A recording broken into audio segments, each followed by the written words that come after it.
Does your current software tell you when a job is about to go over budget? Or do you find out after you've already invoiced? Does it flag a change order that's been sitting unresolved for 6 days? Or does that just quietly disappear? Can you open it right now and see the health of every active job on one screen without clicking into a single individual record? If the answer to any of those is no, your software isn't working for you, it's working against you. And here's the part that's even harder to hear. Most contractors I talk to don't know what that gap is actually costing them. They know they're paying for software, they know their jobs run on it, but they've never put a real number on what the difference between what their software does and what it could do. I'm Tyler Janelle, Chief Operating Officer at JobDocs and Vice President of Revenue at Mr. Restore, and I've been in this industry long enough to see both sides of this problem. The contractor side, where you're just trying to keep everything from falling apart, and the software side, where you can clearly see what information contractors are flying blind without. Today, I'm going to show you both. So let's get into it.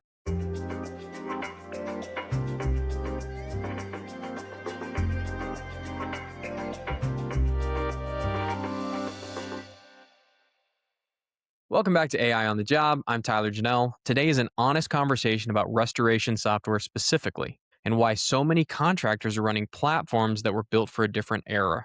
I want to be clear about what this episode is and isn't. This is not a platform bashing episode. The point is not that your current software is garbage. The point is that the category of what software can do has fundamentally shifted, and a lot of very good contractors are running tools built before that shift happened. That gap has a real cost. A cost you're paying every month, whether you see it on an invoice or not. The goal of this episode is to make that cost visible, because once you can see it, you can decide what to do about it. 6 parts today. First, the 2 eras of contractor software and what actually separates them. Second, 7 signs your platform is era 1. Third, a side-by-side day in the life so you can feel the difference, not just understand it intellectually. Fourth, an 8-question evaluation checklist for any platform. Fifth, the real math on what staying put costs. And sixth, how to actually make a switch without blowing up your operation. Let's build the foundation. Real quick, if you're getting value from the show, the best thing you can do is follow us on Apple Podcasts, Spotify, or on YouTube, and leave a review if you're on Apple. It takes 30 seconds and it helps other contractors find the show. Share this episode with anyone running a restoration, HVAC, plumbing, or field service business who needs to hear it. We've got new episodes every Wednesday. There are 2 types of software that restoration contractors use to run their businesses, and they look almost identical from the outside. Same job records, same dashboards, same reports, but they are built on completely different assumptions about what software is for. One type stores information and waits for you to come get it. The other watches your operation in real time, figures out what the information means, and tells you before you think to ask. The difference between those 2 types of software, in dollars for a mid-sized restoration company, is somewhere between $60,000 and $180,000 a year.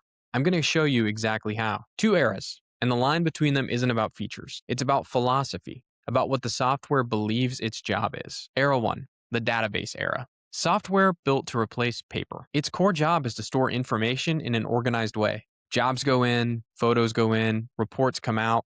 For its time, tools architected in the 2000s and early 2010s, that was genuinely transformative. Before Era 1 software, contractors were running on paper files, spiral notebooks, spreadsheets only one person could read. Era 1 brought order. It created records. It gave you a place to put information so you could find it later. That was genuinely valuable. Still is, if record keeping is your problem.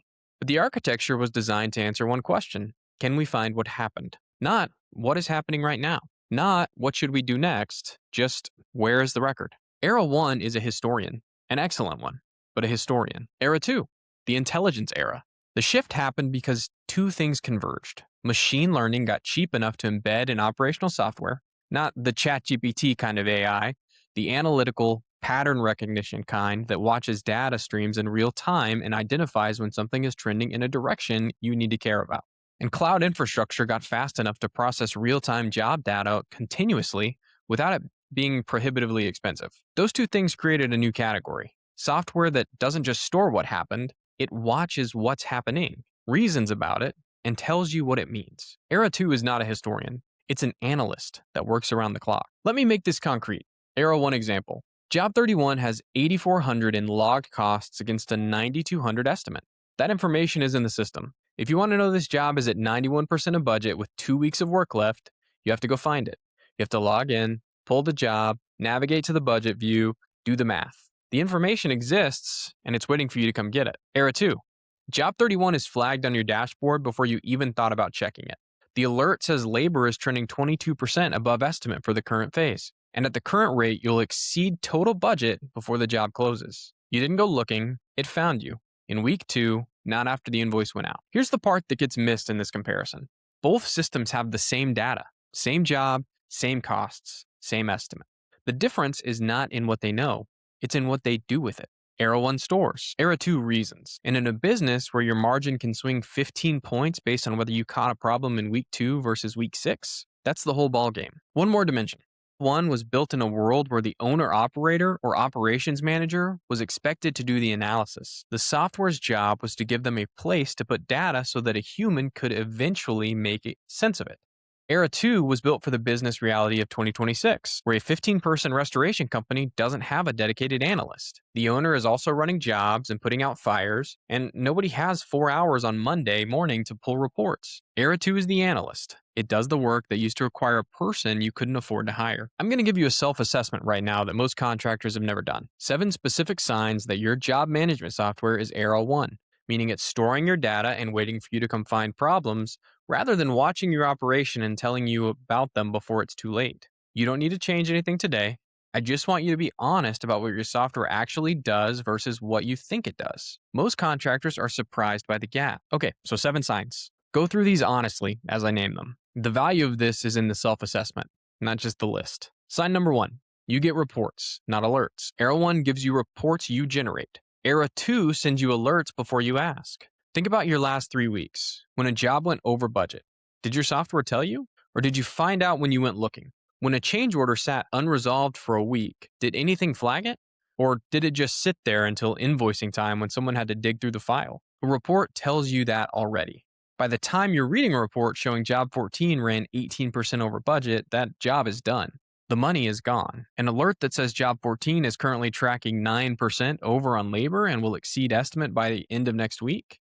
That exists while you can still act. Ask yourself, does your platform proactively tell you when something needs attention, or do you go find it? If you go find it, that's sign number 1. Sign number 2, you export to Excel to get real answers. If your software has your data and you're still exporting it to Excel to analyze it, the software can store data, but it can't reason about it.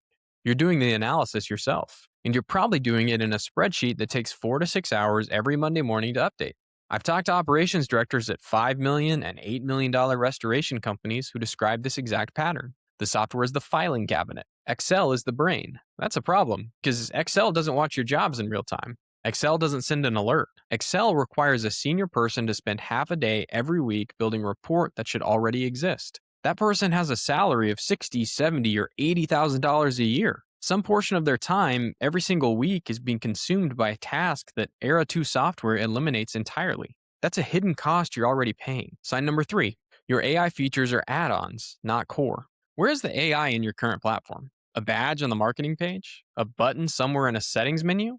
There's an important difference between software that has AI features and software built with AI as a core design principle. Bolted on AI does one narrow thing. It might generate a report summary, autofill a field, send a templated email. That's automation. It's useful, but not intelligence. Core AI watches your entire operation and reasons about all of it simultaneously. When you log a labor entry, Core AI is comparing it against the estimate and updating the trajectory in real time. When a change order moves to approved status, Core AI is triggering the billing workflow automatically. The diagnostic question, does the AI in your current platform change what the software proactively shows you? Or does it just help you do existing tasks faster? If you can't point to something your software is doing right now without you asking it to, that is actively watching your business, that's Era 1. Sign number 4, you can't see all your jobs in one health view. Open your current platform. Right now, without clicking into a single individual job record, can you see the health of every active job on one screen? Maybe a color-coded status, a budget position, days since the last update, any open flags, all of it at a glance? If you can, that's a real point in your platform's favor. But if what you see is a list of job names that requires you to click into each one to find out what's happening, well, then your software is a filing cabinet. And the reason it matters isn't just convenience. When you have to click into individual records to understand the state of your business, you're only ever looking at one job at a time, which means the patterns across your portfolio are invisible to you. The job that's been yellow for 3 weeks while you were focused on the red one, the clusters of jobs in a specific area that all track over on labor. You can only see those things in aggregate, and that requires a view on your Era 1 platform that it probably doesn't have. Sign number 5. The price kept climbing, but the capability didn't. There are platforms in the restoration space that have raised prices meaningfully, in some cases doubled or tripled over the last 3 to 4 years. And the core product hasn't actually changed in any meaningful way. It's the same reporting, the same job structure, the same workflow, just a higher invoice for you every month. If you're paying $750 a month or more for a platform and still exporting to Excel every Monday morning, you're paying enterprise pricing for Era 1 capability. And I think that's worth questioning. Not because the software is bad, but because you deserve to know what you're getting for that money relative to what else exists at the same price point. I've seen contractors paying for 3 different platforms: a job management tool, a document storage tool, a scheduling tool that don't talk to each other, when a single Era 2 platform would replace all three and add an intelligence layer on top. Sign number 6. Implementation took months and you never really fully got there. Think back to when you set up your current platform. How long before it was actually running the way you expected? Weeks? Months? Did you ever fully get there, or did you hit a point where you decided it was good enough and moved on, even though there were features you planned to use that you never configured?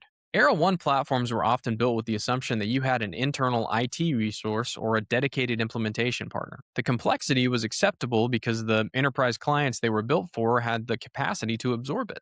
When those platforms moved downstream to the smaller contractors, the complexity came with them. And what you got was a platform with a lot of capability that nobody on your team had time to unlock. Era 2 platforms, the size of a company you run, treat implementation as part of the product.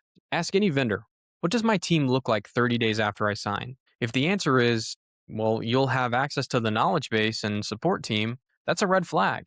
You're about to go through the same implementation experience you've experienced before. Sign number 7. The software knows less about your business on day 365 than it should. This is the most subtle sign and arguably the most important.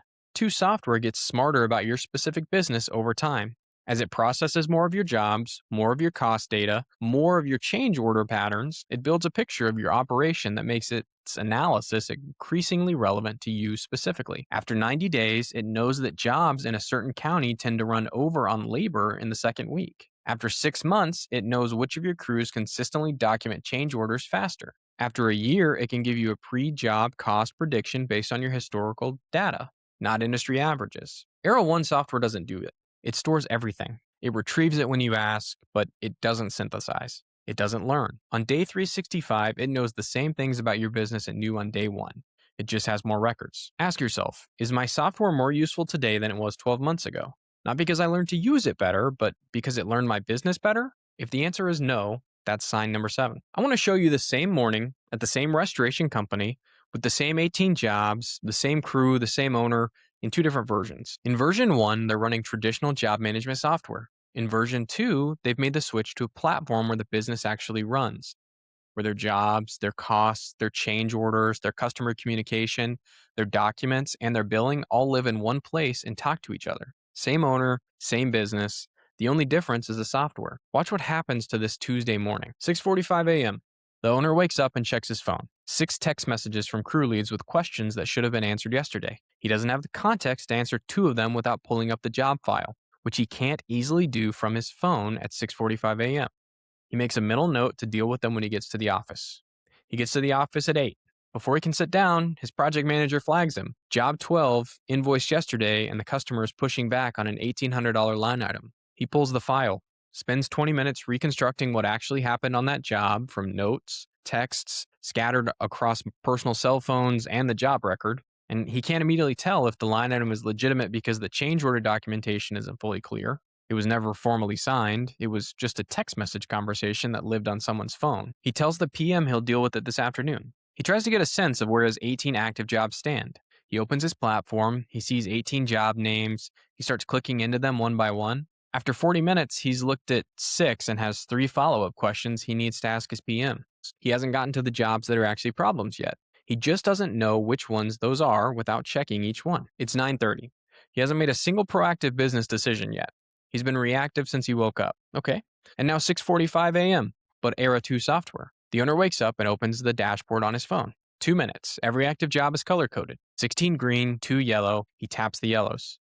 Job 7, labor trending 18% overestimate, flagged 3 days ago, still unresolved. He sends a message directly from the platform to his project manager through the native messaging. It attaches to Job 7's record automatically, no lost texts. Job 14, a change order has been in requested status for 9 days with invoicing scheduled in 4. He signs a follow-up task to his PM to close it before the week ends. Before he's out of bed, both issues are documented and assigned. He gets to the office at 8.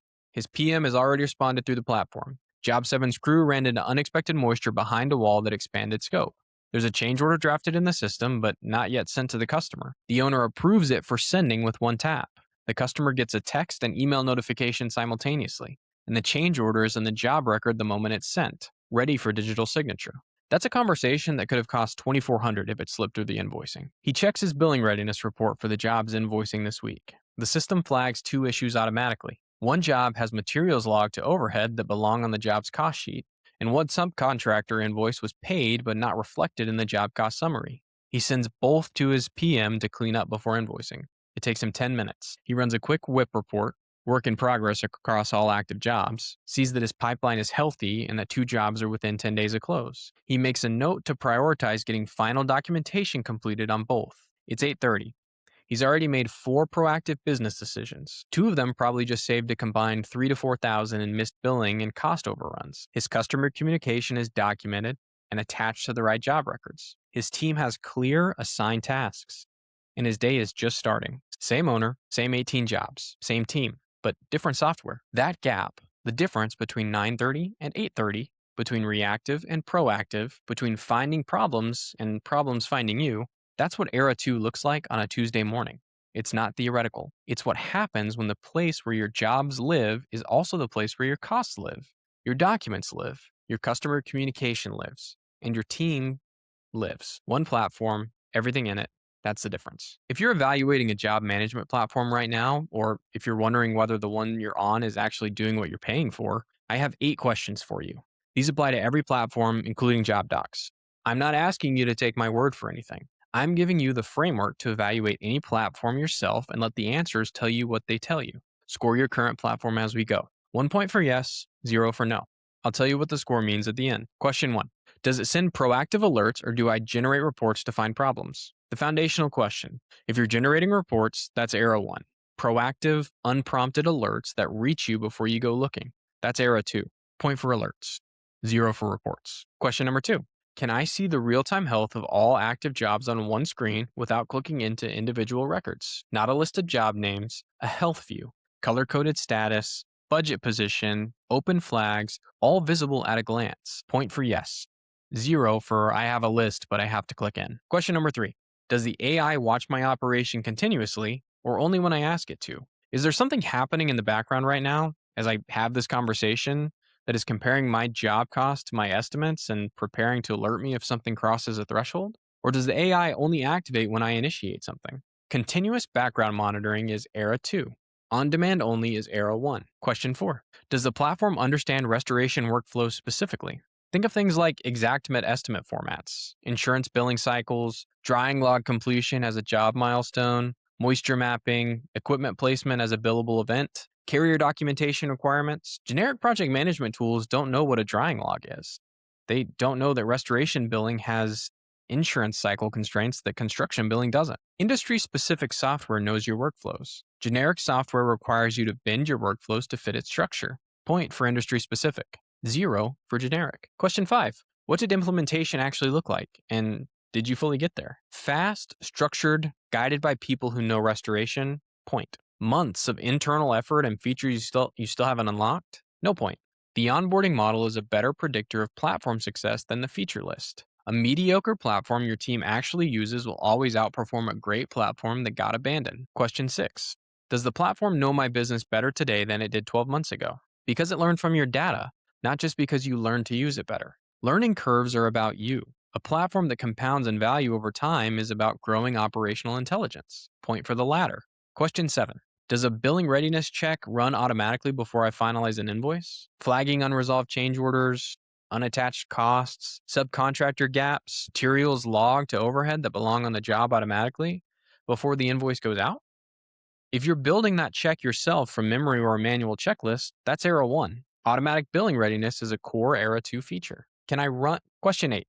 Can I run my entire restoration business from this single platform? I mean the whole thing. Job costing, workflow automations, payment collection, employee timesheets, remote document signing, unlimited media storage for every photo and file, moisture mapping and drying logs, WIP reports, period specific reports, referral source reports, and all customer communication, texts, emails, and call recordings living on the job record where they belong? Or do you need 3 separate subscriptions and a spreadsheet to get there? A true Era 2 platform is the operating system your entire business runs on, not a job management tool with a few AI features bolted on top of it. Point if yes, 0 if you need multiple platforms to cover these functions. Add up your score. 0 to 3, you're running a filing cabinet and paying for more. 4 to 6, you have some Era 2 elements, but there are meaningful gaps. And 7 to 8, you're in good shape. The question is whether you're getting the compounding value the platform is capable of. If you scored your current platform at 3 or below, this episode exists for you. When contractors think about the cost of software, they think about the invoice. What shows up on the credit card statement every month? But the invoice is the smallest number in this conversation. I want to walk you through the 4 categories of cost that Era 1 software creates and put a real dollar amount on each one, because the total number, when you add it all up, is the number that should be driving the software decision, not the subscription fee. Almost every conversation about switching software focuses on the cost of switching, the new subscription, the implementation effort, the learning curve. Almost nobody talks about the cost of staying. So let's talk about it. Category 1, direct software costs. If you're on a platform charging $750 to $1,200 per month and it requires Excel to be useful, you're paying $9,000 to $14,000 a year for a filing cabinet with a nice interface. That's not an analysis of value, that's just the invoice. And if you're paying for multiple platforms, say a job management tool, a separate document signing tool, separate scheduling tool, and then a separate communication tool that doesn't integrate cleanly with any of them, that invoice number is higher than it looks on any single line item. Category 2, the Excel tax. 4 to 6 hours per week from a senior person, whether that's your project manager, your operations manager, you, building reports the software should be generating automatically. At a fully loaded cost of $35 to $50 an hour for that person's time, that's anywhere from $7,000 to $15,000 a year in labor being spent on analysis work. Every week, year after year. That doesn't show up as a software cost. It shows up as salary, but it's a software cost. And it's the time of someone who should be managing projects, building client relationships, and doing the judgment-intensive work that software can't do. Category number 3, underbilling leakage. This is the big one. We covered this in episodes 2 and 3 of this show. The change orders that go unresolved, the materials logged to overhead instead of the job, the billing lag, the stale estimates. The average for a restoration company running 80 to 120 jobs per year is $60,000 to $90,000 in annual underbilling. Era 1 software structurally cannot prevent this because it doesn't watch jobs in real time. It stores. It waits for you to find the problems. Some of those problems you'll find, others you'll miss.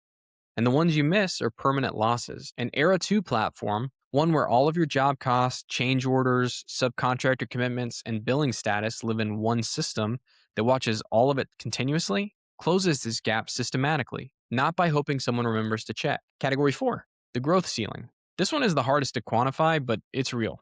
Every contractor running on Era 1 software has an operational capacity ceiling, a point beyond where the complexity of managing more jobs outpaces the bandwidth of their team.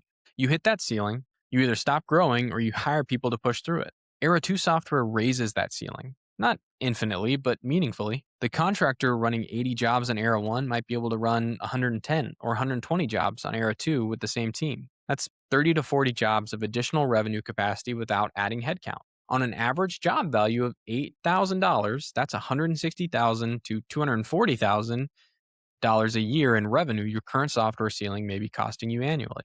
Add it up for a mid-size operation. $12,000 in software and Excel tax, $75,000 in average underbilling leakage, conservative growth ceiling impact of $100,000. You're looking at roughly $187,000 a year in the cost of staying put. And the line item on your invoice says maybe $9,000.